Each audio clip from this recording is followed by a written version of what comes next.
Could this be the easiest midge you'll ever tie, but still be really effective? Watch and find out. That's a big brown. All right. Literally, this could be one of the easiest midge patterns or fly patterns, period, that you'll tie. So the nice thing about this, besides the fact that it's easy, is it's a great imitation for a midge larva or a blood midge, bloodworm, whatever you want to call it, annelid. It can kind of check a bunch of boxes, but it's going to consist of basically two materials. So we're just going to take this. Oh, and before I begin, this is a new cool hook from Umpqua. It's the XC240BL. This style of hook I have been a big fan for tying midges with, chironomids.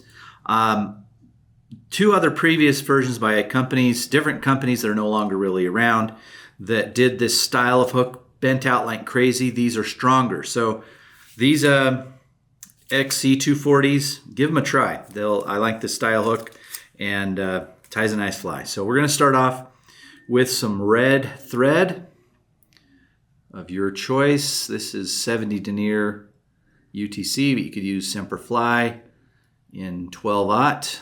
Be just as good. We'll list both of them in the description below and the links. The star of the show, however, once I go down the shank a bit, is going to be this Hareline Midge Stretch Rib. This stuff is great for smaller patterns. It stretches, but it still keeps its shape, so it doesn't flatten like other tubing that you've probably used in the past. This is good for ribbing midges. It's great for Baetis patterns. So it's really slim profile, nice and stretchy, but holds its shape. So I'm going to tie some of this in. It's a little tricky. If you do find it tricky at this angle, you can always tilt your hook down and tie it in at with the thing on the top. So I'm going to just pull this down, pinch right onto the back, and then slide this down a little ways. There we go. So just like that, again, kind of over the bend of that hook, I'm going to give it a locking wrap in front. And I want those wraps to be fairly tight, so I don't want that coming loose. And then I'm just going to work my way back up. And you can give this a little bit of taper if you want. The other thing that a little bit of a taper will do is it gives a different coloration, which is nice. If you look at the naturals, they do have a fairly good coloration. With this UTC, you need to spin this counterclockwise, and that will flatten the thread and allow you to get a much more flat, natural looking profile. Now here's a trick with this material. I like to have the tie-in point clean, but rather than have the bulk of the material coming all the way up the shank of the hook and wrapping it over, that's why I created a little extra tag in. So we're going to waste a little, but if you have some good scissors, like these Renamids, they're super fine. They can get there and clip this thing almost flat. Lightly pull on that and just trim it while it's under tension. And so now we've got a very minimal tie-in point there with our Midge Stretch Rib. And I always do that first wrap just a little gingerly, then a little bit tighter, and then kind of an even pressure all the way up as we go. And then I just like to turn and check the wraps as I turn. Sometimes I have to go back down and change the angle. But that, if you have a rotary vise, that's a really cool feature you can do with that, so you can see everything that's going on.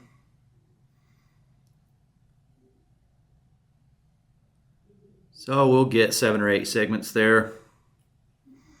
Any more or less, the fish will not eat this. Just joking. Okay, I've locked that in. Now I'm just going to pull some tension on this a little, trim that as closely as I can. Ooh, look at that. I just barely grazed the thread. Like, that's my bad, but not too many scissors will do that. Cut thread flat. No biggie. We'll tie that and then just build up a little bit of a head and whip finish.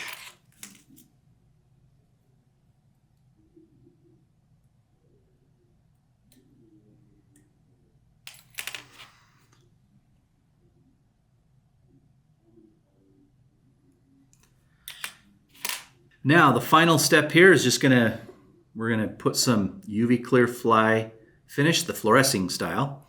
And so what I'll do is I'll just dab a bunch, well not a bunch, a little bit on here, and then it's gonna sink down into the ribs, the ribbing of that Midge Stretch Rib. And then also on the head. So I want it pretty good and coated, but I don't want too much because then it'll kind of lose its shape. So what I'll do here is a two-step little process. I'll take a bodkin and then I'll just work from the bottom up, and that just pushes any excess resin up into the head area, which is probably where we want it most. And then if it's still giving me some trouble, you can always just tag it with your finger and that will just lift a little bit of the excess off. And then we'll just come in here and cure it. And you can see how that lights up in between there when it's hit with the UV resin light. So most of the resin stayed down in between, and that helps segment it. If you believe in the UV fluorescing, or reflectance in this case, this thing should be hot fire for the fish. It is actually. I don't know if it's because of the resin or just because I'm such a good tire, but it's a good one. So we have the link below in the description that will show you exactly how to tie this fly with the material list. And that's on our website, flyfishfood.com.